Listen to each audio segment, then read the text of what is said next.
Have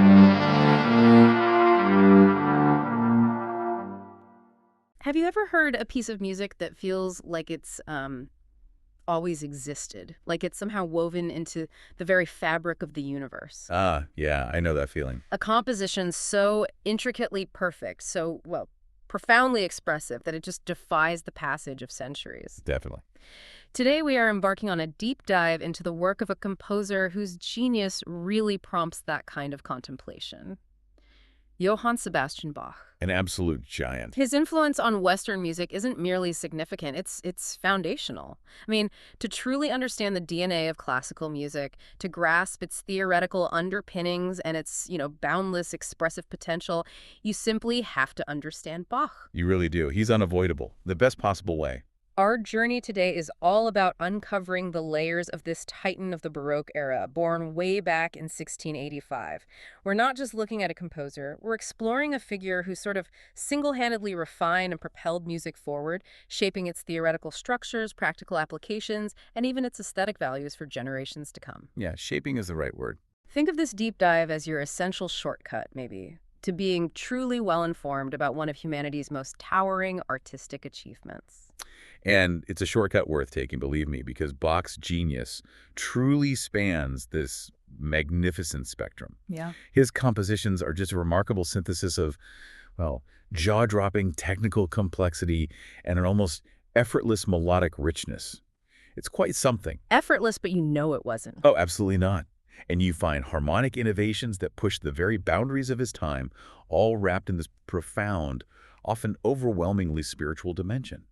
What's so compelling, I think, is how he both deeply honored and spectacularly transcended the musical traditions of his era, achieving a universal quality that resonates just as powerfully today as it did nearly 300 years ago. That's amazing, isn't it, that timeless quality? It really is. So our mission is clear.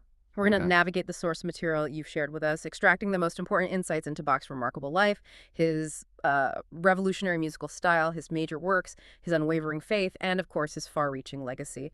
The goal isn't just to tell you what he composed, but to truly unpack why it continues to matter, why it moves us, and why it remains, well, indispensable in the 21st century. Right?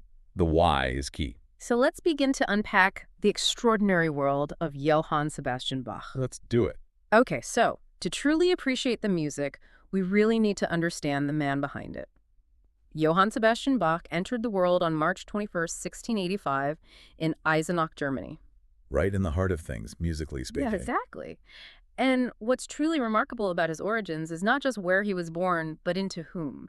He wasn't simply from a family. He was born into this, well, almost legendary musical dynasty. The Bach family. Yeah, it's unique. For the Bach family, music wasn't merely a job or a hobby. It was their very identity, a lineage of organists, violinists, composers stretching back generations.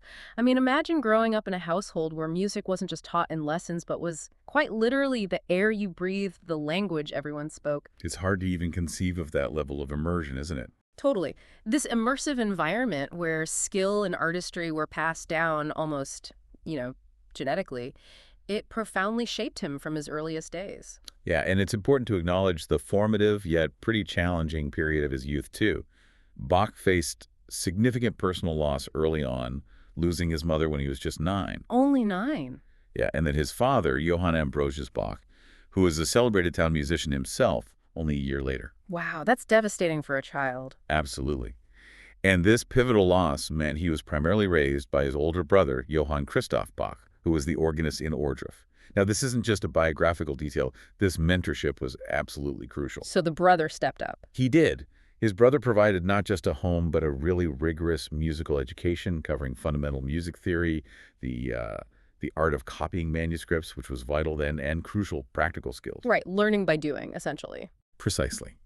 It was during this period that young Johann Sebastian truly began to master both the harpsichord and the organ, devouring every score he could lay his hands on and beginning to forge his own compositional voice. This early period vividly demonstrates a characteristic that would define his entire life. An insatiable hunger for learning, a relentless dedication to self-improvement, and an almost, well, superhuman discipline. That disciplined nature, that sheer dedication, it really became the hallmark of his genius, didn't it? It wasn't just raw talent, though clearly he possessed an abundance of that. Oh, definitely. It was this relentless pursuit of knowledge, this commitment to mastering every single facet of his craft that truly set him apart. This wasn't a fleeting passion, it was a lifelong, profound commitment. Yeah, you see it threaded through his entire career. And his professional journey also offers a fascinating glimpse into the life of a working musician back in the Baroque era. I mean, a life that was often demanding and full of negotiation, right? Oh, absolutely. Not always glamorous. His first official appointment arrived in 1703 as an organist in Arnstadt. This was a critical period where he honed his church music and organ repertoire, though apparently he sometimes clashed with the local authorities. He did, yeah. He had a bit of a stubborn streak, maybe. Apparently. Yeah. Due to his unconventional, often quite lengthy improvisations during services. From there, he moved on to Mühlhausen, continuing to develop his skills. But then comes a really pivotal shift in his career, with his move to Cothen from 1717 to 1723. Ah, yes, Cothen. Here, he served as co-meister, or music director, at the court of Prince Leopold. Now, what's significant about this is the environment. It wasn't a church, it was a secular court. Right, a different kind of patron, different demands. Exactly. And this change provided Bach with the freedom and, crucially, the resources to shift his focus from purely sacred music to instrumental works. While his previous jobs were primarily focused on church duties, Cothen allowed him to dive deep into chamber music, concertos, suites, that sort of thing. So that's where things like the Brandenburg concertos emerged. Precisely. This is the period that saw the emergence of masterpieces, like the Brandenburg concertos and the first book of the Well-Tempered Clavier. The court setting truly allowed him to explore instrumental virtuosity and elaborate forms in a way his church positions perhaps hadn't. It's a real testament to his adaptability and, well, boundless creativity. And then came Leipzig, his final, longest, and you could argue most impactful role. This started in 1723 and lasted right until his death in 1750. A very long tenure. Here, he took on the incredibly demanding role of cantor of St. Thomas Church and School. This meant he was responsible for all the music in Leipzig's four main churches, composing for weekly services and special occasions, and crucially, teaching Latin and music to the boys at the St. Thomas School. It sounds absolutely exhausting. Doesn't it? An incredibly demanding position, often fraught with administrative challenges and, constant creative pressures. Indeed, his Leipzig years vividly highlight the dual nature of his immense contribution. On one hand, it was this incredibly intense period of prolific composition of religious music. His monumental cantatas, his profound passions, soaring oratorios. The sheer volume is hard to grasp. It really is. He was essentially creating a new piece of complex sacred music almost every week for years. But equally important was his deep commitment to music pedagogy. He wasn't just writing masterpieces in isolation. He was diligently teaching, shaping, and inspiring the next generation of musicians, many of whom became significant figures themselves. So he's passing it on directly. Exactly. This period cemented his legacy not only as one of history's most prolific and profound composers, but also as an immensely influential educator, creating a direct lineage of musical knowledge. On a more personal note, he married Maria Barbara Bach back in 1707. They had 7 children, and it's truly fascinating to note that some of them, like Carl Philipp Emanuel Bach and Wilhelm Friedemann Bach, went on to become really significant musical figures in their own right. Carrying on that extraordinary Bach musical tradition, it's quite something. It really is. And after Maria Barbara's death, he married Anna Magdalena Wilke, with whom he had another 13 children. Goodness. A very full house. Further extending his prolific family line. But it's crucial, isn't it, to understand that his family life, his demanding professional roles, and his very personal identity were all profoundly underpinned by a core set of beliefs. Absolutely central. You can't separate the man from his faith. Bach's entire life was defined by rigorous discipline, an unwavering Lutheran faith, and an almost superhuman dedication to his work. He fundamentally saw himself as a devout Christian, and this wasn't just a personal choice. It was a spiritual calling that permeated every single note he wrote. You can feel it in the music. You really can. He viewed his compositions primarily as acts of worship, a direct communication with the divine. You'll often find the initials SDG, Soli Deo Gloria, or To God Alone Be the Glory at the end of his manuscripts. A clear testament to this conviction. This isn't just a biographical detail, it's absolutely central to understanding the emotional and spiritual resonance that continues to move us in his music today. Okay, so now that we have a clearer sense of the man, his life, his faith, let's truly dive into the essence of his sound. What defined Johann Sebastian Bach's revolutionary musical style? Where to even begin? Well, We absolutely have to start with the foundational elements, right? Polyphony and counterpoint. yes, definitely. To put it simply, polyphony is the simultaneous and harmonious progression of multiple, truly independent melodic lines. Imagine several distinct voices or instruments, each playing its own compelling, unique tune, but somehow when you hear them together, they create this incredibly rich, unified, and perfectly balanced whole. It's not just melody and accompaniment. Exactly. It's not one main melody with some chords underneath. It's like a conversation where every participant is equally important, equally interesting. And this is where Bach's extraordinary mastery of counterpoint truly shines. While polyphony is the result, those multiple melodies sounding together, counterpoint is the method, the sophisticated art, and, frankly, the rigorous rules Bach employed to ensure those independent melodies didn't just coexist, but interacted beautifully, creating a seamless, interwoven fabric. So counterpoint is the how. Precisely. Yeah. He applied this technique with an unparalleled skill, weaving incredibly intricate musical tapestries where each voice contributes to a larger, complex whole. If you listen closely to a Bach piece, you can often isolate individual melodic lines, follow them through their twists and turns, and then hear how they interlock and converse with each other in this breathtakingly clever and emotionally resonant way. It's like complex clockwork, but with soul. That's a great way to put it, like watching a master weaver at work, creating patterns of incredible complexity that still feel completely organic and fluid. And if we're talking about counterpoint, well, we have to talk about the fugue, don't we? Oh, absolutely, the pinnacle. This is a multi-layered compositional form that Bach didn't invent, but my goodness, he elevated it to one of its absolute highest peaks in all of music history. He really defined it for many. So in a fugue, you have a main theme, which we call the subject, introduced by one voice, and then it's picked up and played by other voices at different times, often in varied forms, followed by intricate developments and contrapuntal techniques like stretto, inversion, retrograde. All sorts of clever tricks. It's like a musical game of tag, maybe, but with this profound structural integrity, emotional expression, and an almost architectural precision. And the art of fugue, Kunstfuge, stands as the ultimate testament to his dedication to this form. It's just colossal. Unfinished, was it? Unfinished, yes. Consisting of 14 fugues and 4 canons, it explores almost every permutation and possibility within the fugal form using just a single main theme. It's not just a collection of pieces, it's a systematic, exhaustive demonstration of contrapuntal genius. Like a textbook, but beautiful. Exactly. The work is not only technically challenging for both performers and listeners alike, but it is also aesthetically striking. A pure intellectual and emotional exercise in musical logic. It's still considered a foundational masterpiece of music theory, illustrating his immense theoretical ambition, but more importantly, his practical genius in bringing those theories to life in a way that is utterly captivating and, well, deeply moving.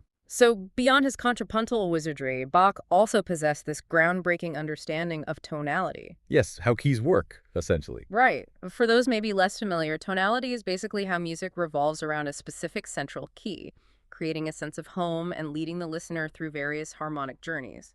Bach wasn't just working within this system, he innovated its use, enriching his works with incredibly sophisticated modulations. Those gear shifts between keys. Exactly. Those seamless, often surprising transitions between different keys, and a harmonic diversity that was truly ahead of his time. He understood how to stretch the boundaries of a key without losing the listener, which is quite a trick. It absolutely is, and that brings up a critical point. Right. How did he achieve this? And, maybe more importantly, how did he prove its viability? The answer lies, in large part, in the well-tempered clavier. Das wohltemperierte Klavier. Ah, another monumental work. It truly is. This work is a cornerstone of his harmonic innovation. Its significance is just immense. It comprises 2 books, each containing a prelude and a fugue, in all 24 major and minor keys. All of them? What? Every single one. Now, why was this so revolutionary? Because it demonstrated the viability and indeed the beauty of the equal temperament tuning system in practice. Before this, instruments were often tuned in ways that made some keys sound brilliant, but others sound, well, painfully dissonant or out of tune. So you couldn't really play complex stuff in certain keys. Not easily, or it wouldn't sound good. Bach's well-tempered clavier essentially proved that with equal temperament, you could play beautifully and harmonically in any key, unlocking this vast new landscape for harmonic exploration that paved the way for centuries of future composers, Mozart, Beethoven, Chopin, you name it. So he literally opened doors for them. He did.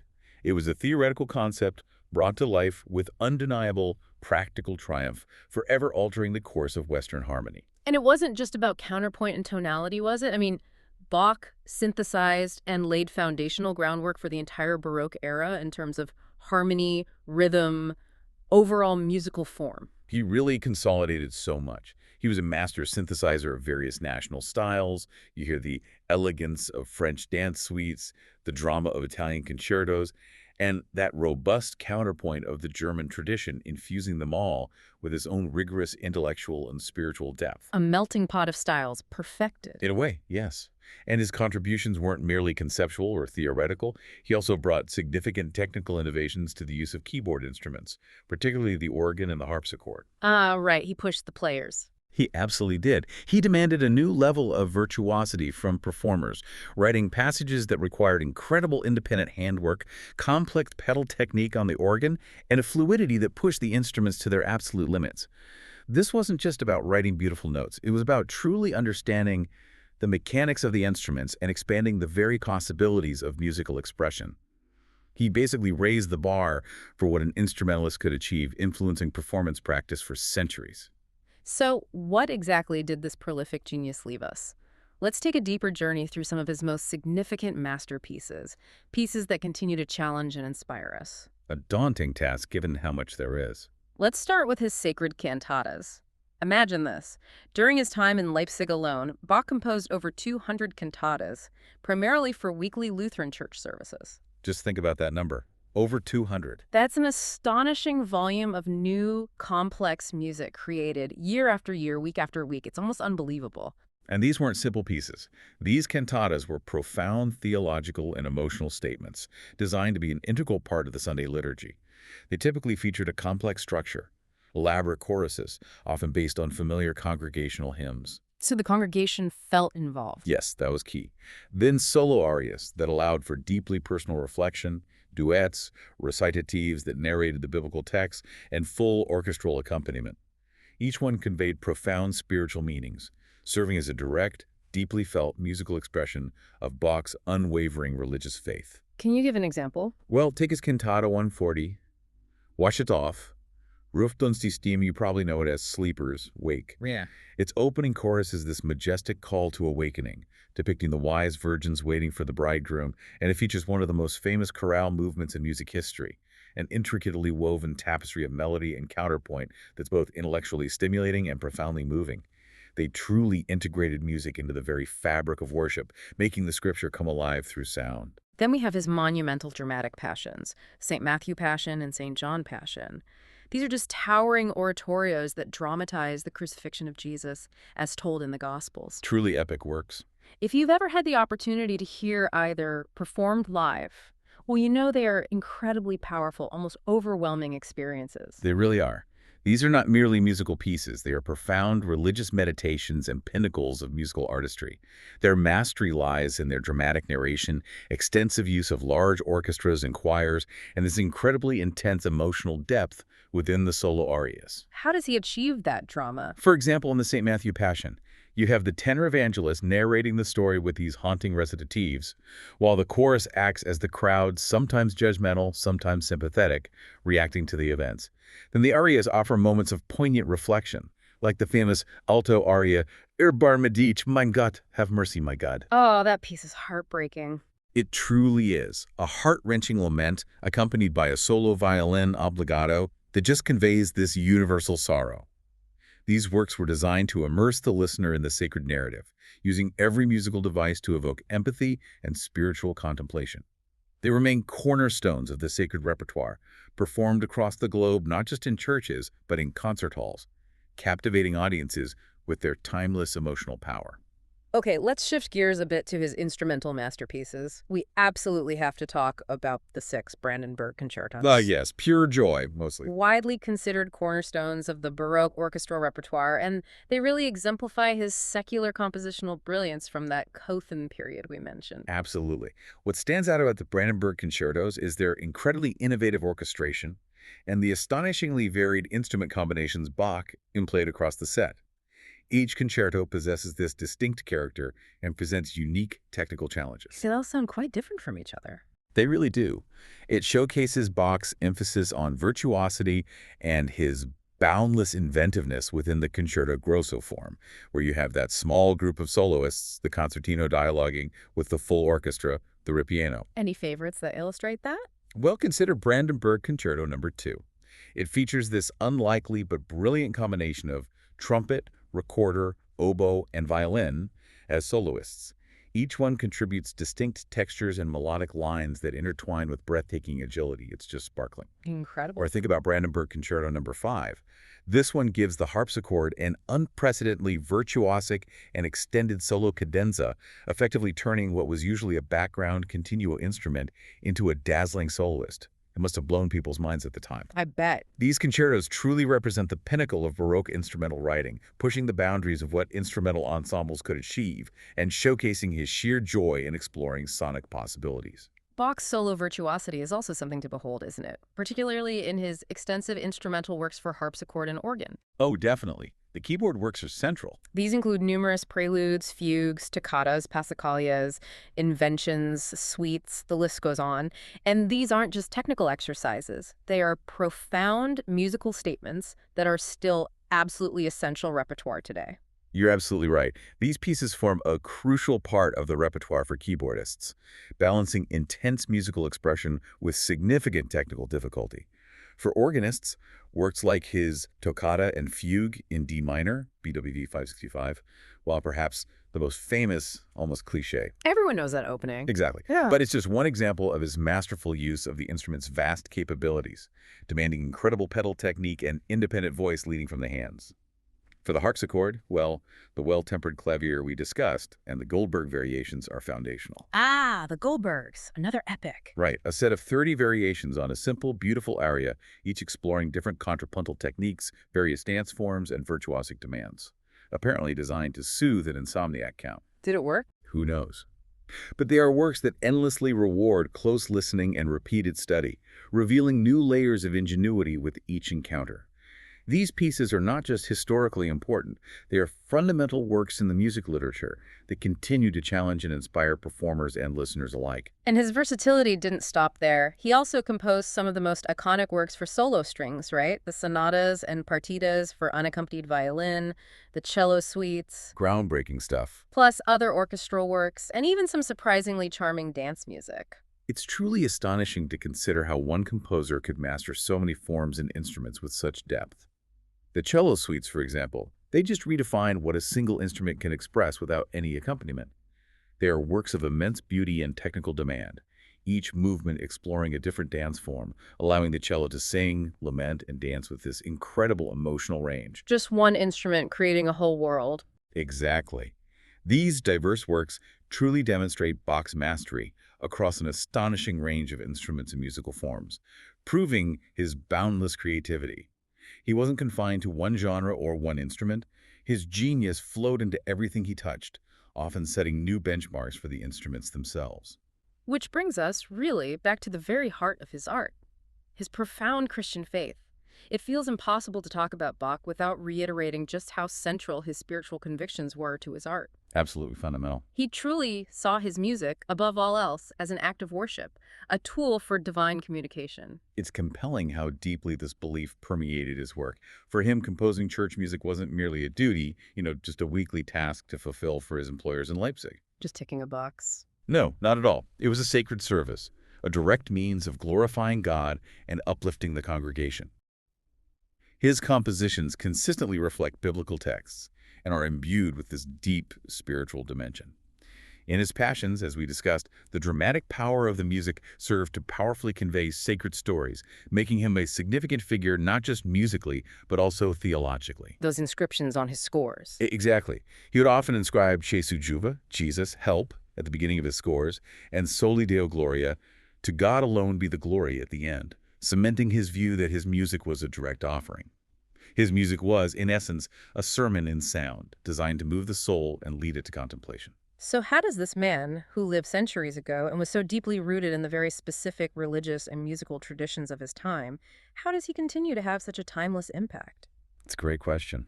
Bach certainly enriched the musical language of his time with his complex polyphony and counterpoint, and he set incredibly high standards for music education, but his influence clearly reaches far beyond that. It's a remarkable story, actually, because for a period after his death, his music, particularly his big sacred works, wasn't widely performed or appreciated outside of maybe a small circle of musicians and connoisseurs. He fell out of fashion. Pretty much. He was seen as, well, old-fashioned, maybe too complex, overshadowed by the emerging, simpler classical style of Haydn and Mozart's early years. But a crucial moment in his enduring legacy was his rediscovery in the 19th century. Ah, the Mendelssohn connection. Exactly. It was Felix Mendelssohn who, in 1829, famously conducted a performance of Bach's St. Matthew Passion in Berlin. This event was absolutely monumental. It effectively reintroduced Bach's immense importance to the mainstream musical world. This rediscovery made Bach's works utterly indispensable in the classical music repertoire, a position they still hold to this day. Without Mendelssohn championing him, the course of classical music history might look very different. That's incredible to think about. And how far does his influence really reach today? Is it just confined to classical concert halls, or does it resonate in maybe unexpected places? Oh, not at all confined. Bach's impact extends far beyond classical music. His melodic structures, his harmonic progressions, his contrapuntal ideas. You can trace them, and sometimes they're consciously referenced, in genres as diverse as jazz, pop, even contemporary experimental music. Really? Like how? Well, jazz musicians, for example, often improvise over his harmonic changes. The chord progressions are just so solid and interesting. Or they find inspiration in his intricate melodic lines for their own solos. Think about groups like the Swingle Singers. Ah, yeah, the scat singing Bach. Exactly. They created a whole new genre of vocal jazz by setting Bach's instrumental pieces, like the Brandenburgs or keyboard works, to scat lyrics. It sounds quirky, but it works because the underlying structure is so strong. The imprints he left on music theory and practice are not just historical curiosities, they are still profoundly relevant in music education and performance today, demonstrating a truly universal appeal, a language that transcends genres, cultures, and even time. We also need to acknowledge Bach's incredibly important pedagogical role, don't we? As the cantor in Leipzig, he didn't just compose. He was deeply invested in teaching, day in and day out, shaping a new generation of musicians. Absolutely. The dedication he poured into educating young musicians at the St. Thomas School was immense. He focused intensely on their technical and artistic development, ensuring they not only understood music theory, but could also perform at a very high level. Using his own music as teaching tools. Yes, he used his own compositions, like the Inventions and Sinfonias, those 2- and 3-part contrapuntal pieces specifically as didactic tools to teach contrapuntal writing and finger dexterity. This teaching role was absolutely crucial in disseminating his music and passing on his profound understanding of musical principles to future generations. He effectively built a bridge from his genius to the musical future, shaping countless musicians who, in turn, carried his influence forward. So, after all of this incredible life, this monumental output, this enduring legacy, what does it all mean? What is it about Bach's music that makes it so universally impactful, so endlessly compelling, even today? Well, I think ultimately Bach's music represents this unparalleled synthesis of technical mastery, just staggering intellectual power, profound emotional depth, and deep spiritual meaning. He revolutionized music history, both theoretically with his comprehensive understanding of tonality and practically with his demands on performers and instruments, truly elevating music to a universal art form. The complete package. Pretty much. His works have been reinterpreted across centuries, gaining new meanings each time, transcending time and space to speak a language accessible to all humanity. He's not just a composer, he is, without exaggeration, a cornerstone of humanity's cultural heritage, a testament to what disciplined creativity and profound conviction can achieve. As we wrap up this deep dive into Johann Sebastian Bach, I want to leave you with a powerful thought, perhaps. How did a man so deeply rooted in the very specific religious and musical traditions of his time, Lutheran Germany in the Baroque era, manage to create music that resonates with such diverse audiences and musical styles centuries later?